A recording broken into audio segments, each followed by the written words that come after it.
Yo, what's going on, guys? It's your boy. Welcome back to another video. Today we're going to be talking about the live-action Avatar: The Last Airbender show. This video, right off the bat, I want to go ahead and say this. This is not a review of the show. I'm not going to be talking about things that I like about the show, things that I dislike about the show. I just am kind of realizing something. I just finished the first 3 episodes, and I am kind of feeling a lot of similarities to something else. And I am probably the only person out there who is realizing these connections or has this thought process. So I just kind of wanted to come through and make a video about it. If you want to see an actual review of the show, I'm going to be breaking it up. The first 4 episodes are going to be a review that's coming out at some point in the next 2 days, and then the last 4 episodes is going to be coming out towards the end of the week. But that being said, let's dive into this.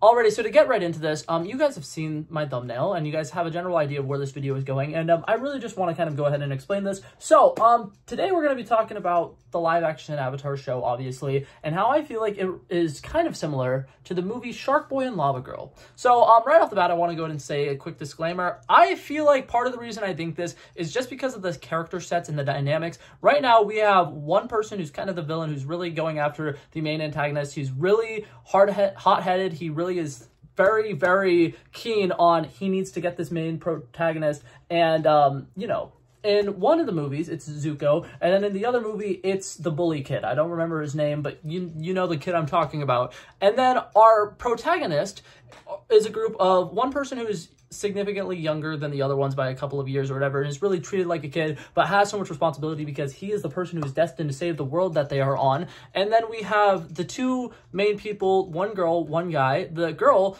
is a kind of hot-headed person, somebody who has a lot of power, who could potentially be too dangerous if they don't know how to take care of their powers, which is what the other character's kind of concerned about. So in one, we have Sharkboy, who's kind of like, hey, Lavagirl, by the way, you're really hot. You burn bridges whenever you walk on them, and you have a lot of other issues, like, what's it called, whenever they burnt, like, the cookie that they were on, stuff like that. And for the Avatar: The Last Airbender show, it's stuff like Katara and her bending and how she really wants to master water bending. And Sokka's like, well, if you know how to be a water bender, it's potentially going to bring more attention to us. It's going to make the firebenders want to take her away. It's going to make it more of a challenge for them whenever they're entering an area where they're potentially going to have to face a new firebending threat. And so far, I think it's really interesting that the 3 main characters of this show feel a lot like the 3 main characters of the Sharkboy and Lavagirl movie.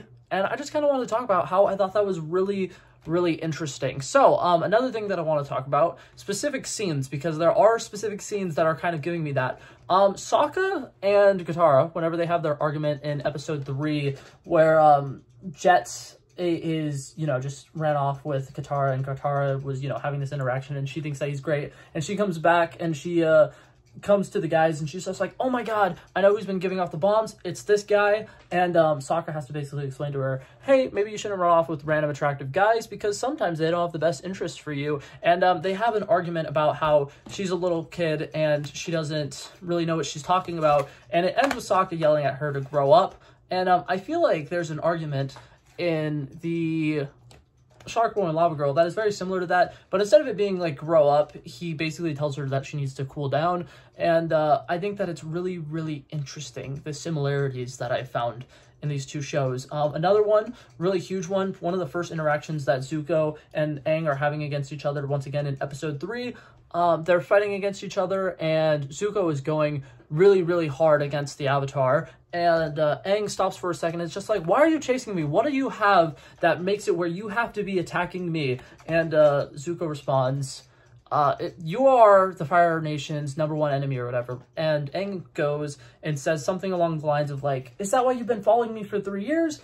And at this point, even though they're kind of having a civil conversation, Zuko has a massive outburst, because the thing that he just said is something he could only possibly know if he stole his journal. So Zuko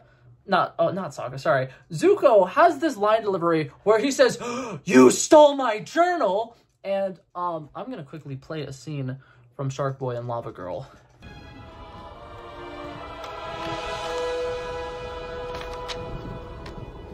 He ruined my dream journal! I did not!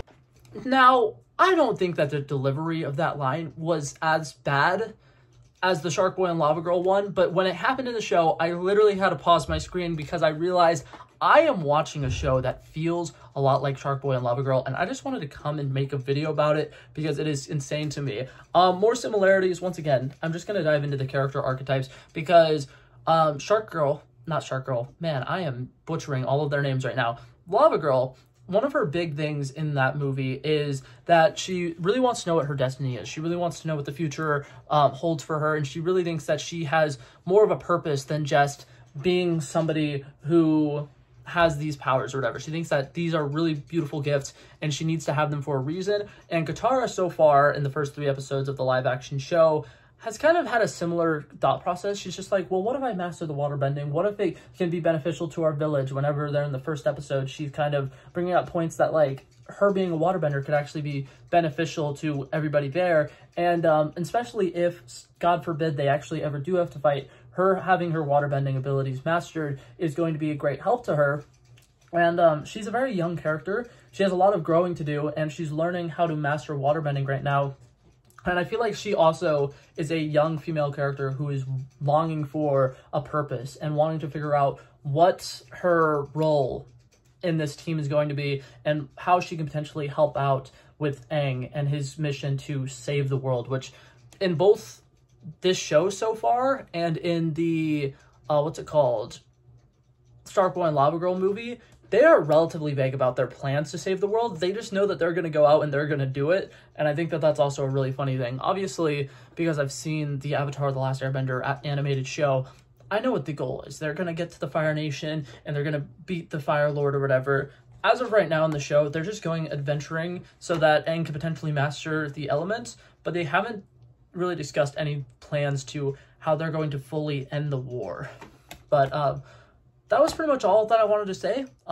This show so far is really good. I am really enjoying it. I don't want me comparing it to a bad movie from, 20 years ago to potentially be a negative thing. I just have noticed that there's a little too much similarities for me to not come and talk about it for a little bit. So, that being said, that was it for this video, guys. Thank you guys so much for coming by and checking it out. I love and appreciate you guys so much for watching. If you liked it, feel free to like and subscribe, and I will hopefully see you guys in the next one.